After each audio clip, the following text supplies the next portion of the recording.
What's up, everybody? It's Julian. Today I'm super excited to be showing you how to do melodic Schranz, sort of taking like a little bit of the Crystal Castle's Witch House sort of sound and blending it with hard techno. You can get this full template at the top of the description on my website, and let's dive in. Alright, so we're at 160 BPM. First thing we have up here is our kick rumble. So with the Schranz kicks, there's definitely a bit of finessing with it. I think you have to start with just a really punchy kick.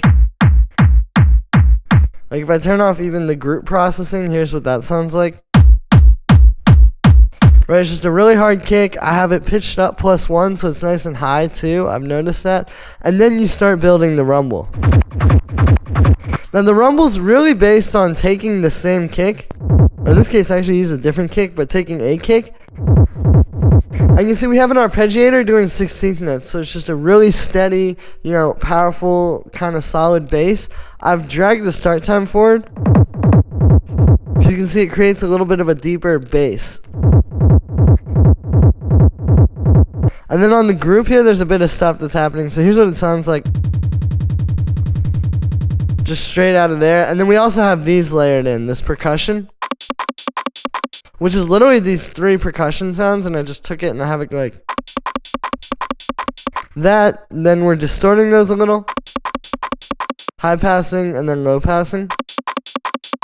Plus I have this one.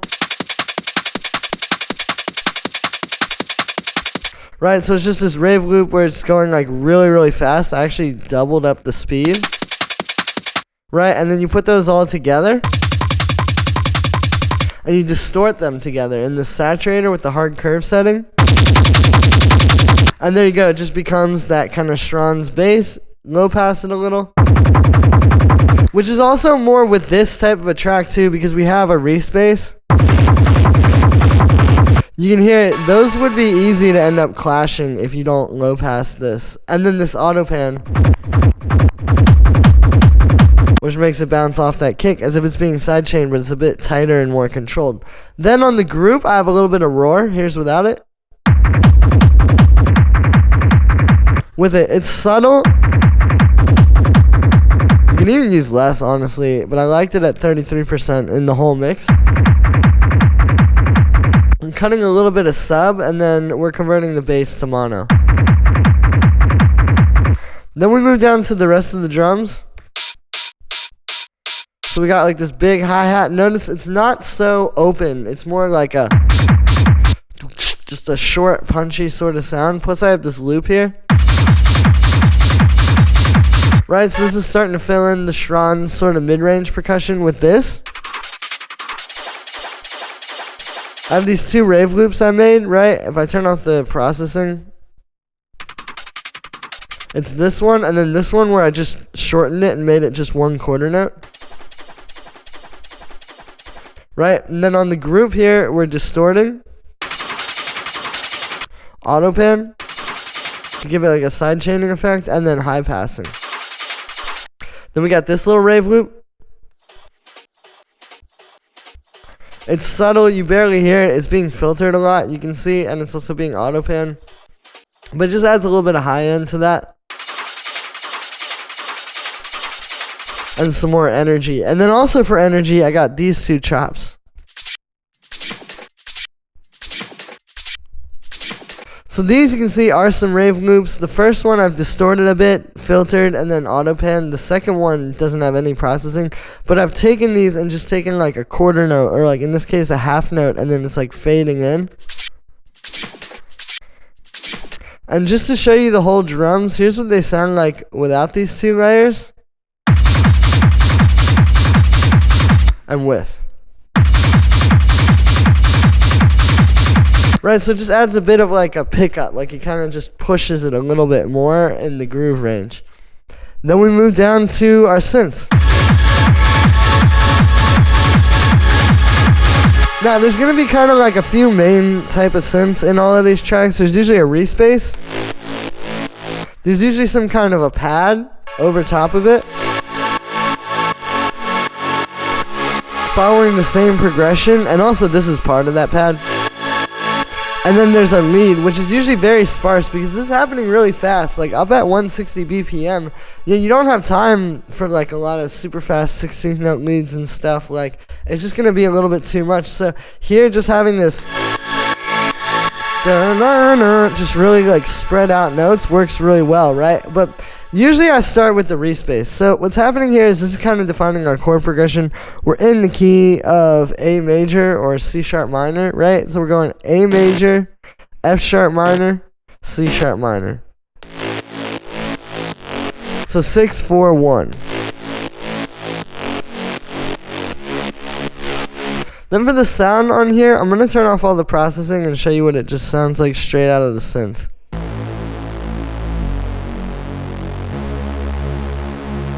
So we got 2 wavetable layers.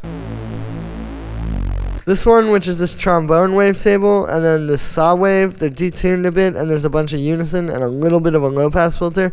And then on the second one, it's this Bird's dual saw, and then just a regular saw, which is detuned a lot more, but there's no unison. So you see these kind of come together and create something nice.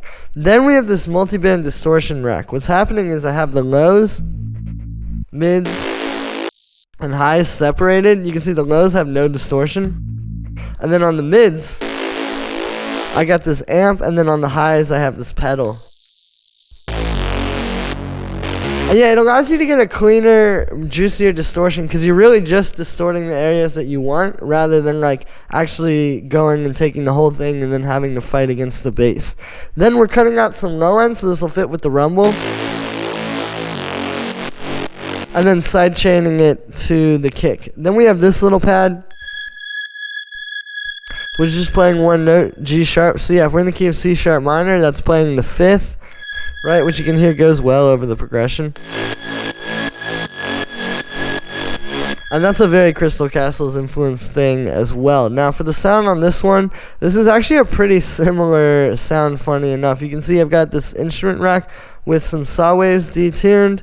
And then, yeah, same thing with the second one, but with no unison. This one's just going through a bunch of reverb, sidechain, and a high pass. And I recommend trying that. Like, when you have a respace like this, try taking it and just duplicating it, taking off the distortion and making it more reverby, and playing it up high. They usually work really well together. Then we have the lead.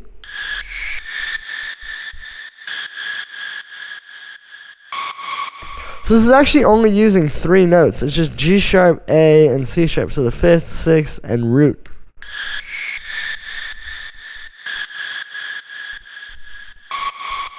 Really simple. Again, like I said, when you're moving so fast like this and you already have a chord progression, kind of giving a lot of information to the listener.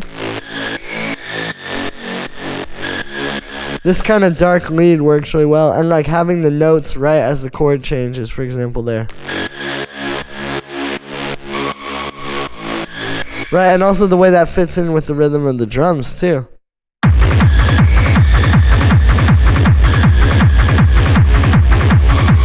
Now, for the sound with this one, this is wavetable. It's a saw wave and then this FM fold wave. I like using these other waveforms inside of here because you kind of create more interesting leads. I think, like, we've all heard super saws, we've all heard super squares even, and all the different permutations of that. But with wavetable synthesis, we can, make some new things while still having the saw wave in there.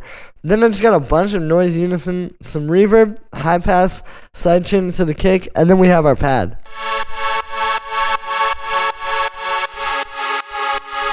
So if you look at this pad, the low notes are the exact same as the bass. It's that same chord progression, 6, 4, 1, right? A, F sharp, C sharp. But then up here I have some more interesting stuff happening, which is basically just creating kind of like a pretty basic major chord. And then just going down to that voice right there. So going from 6 to 5. And also getting rid of that high C sharp. So you can see very simple melodic things and like kind of like chord structures can work really well and do a lot when you already have so much here anyway.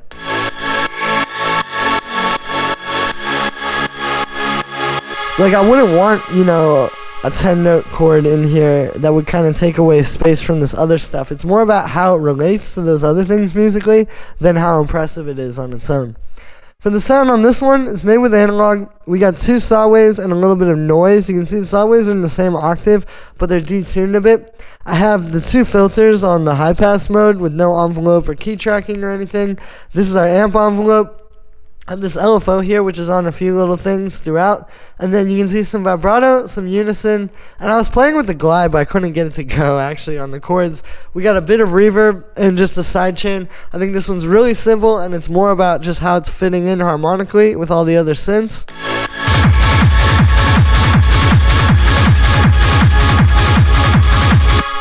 And there we are. So that's it for this one, guys. I hope you enjoyed. Make sure to like this video as well as subscribe. Let me know what you think of this video in the comments. If you want to see more of this melodic witch house sort of Schranz type of stuff, make sure to grab this template at the top of the description on my website. Thanks for the support, everybody. Every little bit helps, and I'll see you tomorrow with another video.